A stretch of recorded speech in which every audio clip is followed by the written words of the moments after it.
Þorvaldur Þórðarson is an Icelandic geologist. He's an expert in the volcanology, and he has been advising for a long time about the risks associated with the, volcanic eruptions.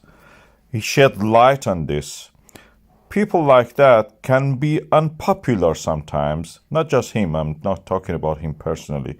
If you're a person who goes and advises people about health and safety when they are sleepwalking into, for example, a floodplain or a danger zone in a mine or a cave, and point into the hazard and the risk associated with it and give them advice, you may be ignored. You will not be very popular.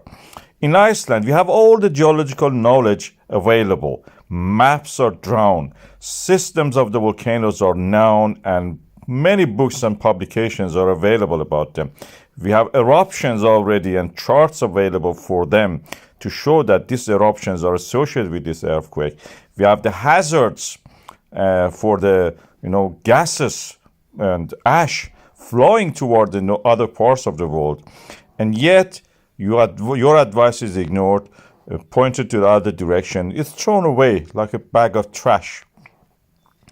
The risk is there, and we know this. We have to learn for this. For Grindavik, for Reykjavik, anywhere else in the world, geologists have to be listened. This image should be the icon for the geologist risk assessment. Where lava is there in the past, it may erupt and come there again. I have several videos about these situations, and I will put them after this video. My colleague is right on that we have to listen to the risk assessments. He's more tactful than me, but I'm just telling it more direct. We have to listen to the risk assessment. We have to listen to geologists. You cannot ignore the people who know. What is happening to the Grindavik and where to build it again?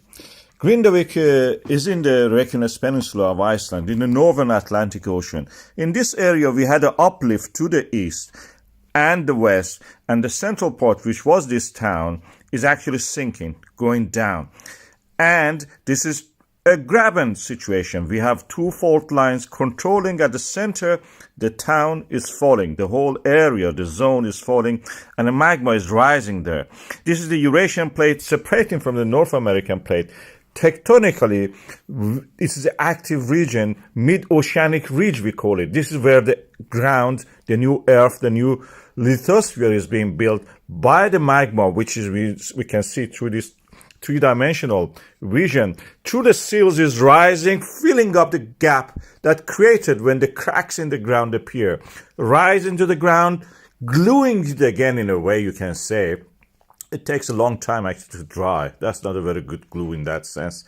But anyway, when the movements of the blocks of the lithosphere, the earth crust happens, this is the rising of the magma which creates these volcanic eruptions. We see the lava at the surface, and that is what we call a volcanic eruption.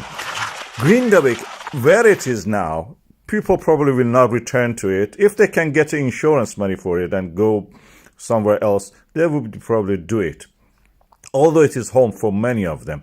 But there are possibilities that you can actually take the old Grindavik and put it somewhere that is actually the land is rising to the east part of it, where it is more sheltered. Old Grindavik transferred to the east part in that peninsula is actually where it is rising. You will be safer probably in that sense. Grindavik is like Florida for the United States of America. It has a subpolar oceanic climate, very similar to the Faroe Islands or the very northern parts of the Scotland. It is ice-free through the year, so it's a favorable place. Florida in America is such a place. Expensive, very rich people only can live there, but we can build it again. This is a future probably for a Grindavik to move a little bit to somewhere safer.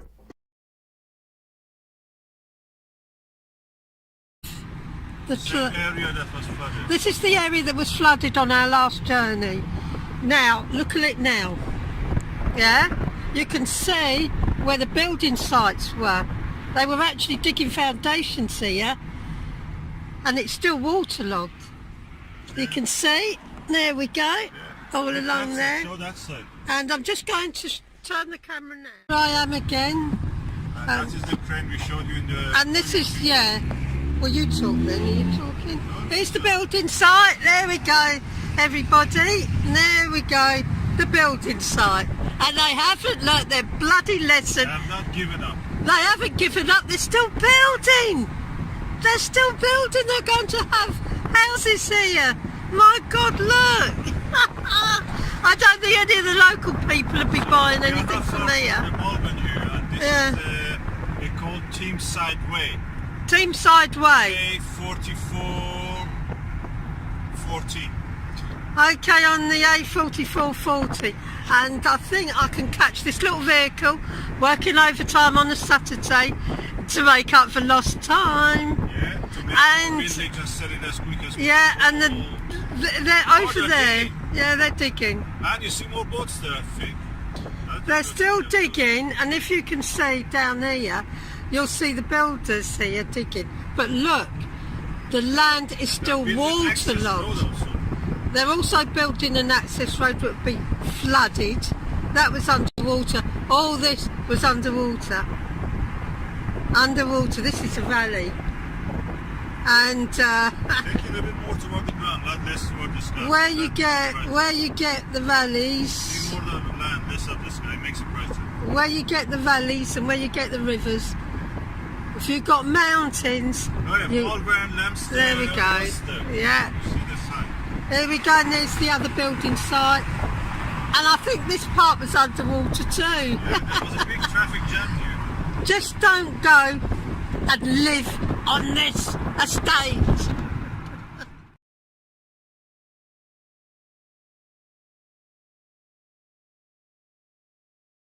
Floods! I'll take it out. There we go. And they're building new houses along here.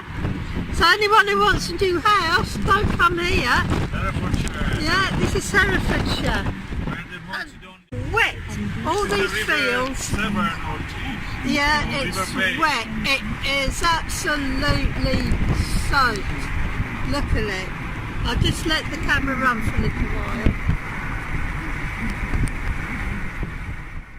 There's a little house there that is just about, I'm not sure whether it's flooded. There's a small row of houses. I think they'd have the pumps out there. Yeah, look, there we go.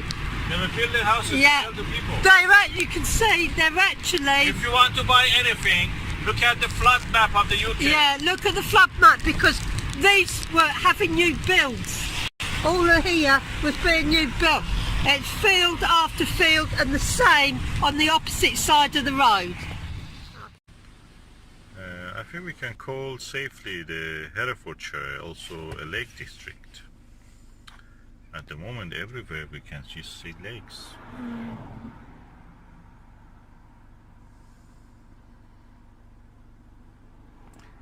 As some may say, where is the Prime Minister?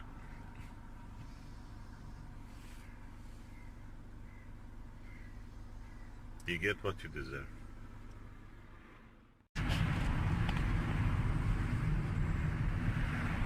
They're coming home now. And yeah, they're still flooding on the other We side. have the lake district. Yeah, we're coming home now, and again, just showing you a few hours later. And this is the opposite side of the road, and those trees you see in the middle of that so-called lake, it's actually a windbreaker tree. That's a field, it's a whole field. And the same that side. Well, I can't, can I? Okay, there are. There's the cranes there. I think they're lifting bits and pieces out. I think they were actually there without knowing that was going to happen. Yeah, they were. These. They're building something. Yeah, they were, or should be, constructing buildings actually. They're building a new pier here. Yeah, I think they were building a new pier. They were doing something there. Queen Mary ship to come here, and cruise ship to come and take the passengers for Atlantic. But they were building something here. It's practically what you see here is the Atlantic Ocean. Yeah. There you go. Again, this side all. Oh, look at that Yeah, bridge. just the river bursted its banks. There we go. It's not Severn. It's not the Bristol Channel. This is the It's River Team. River Team. There, that's the little River Team. Look at it. Tiny river. And that's both sides. Both sides. It just burst its banks.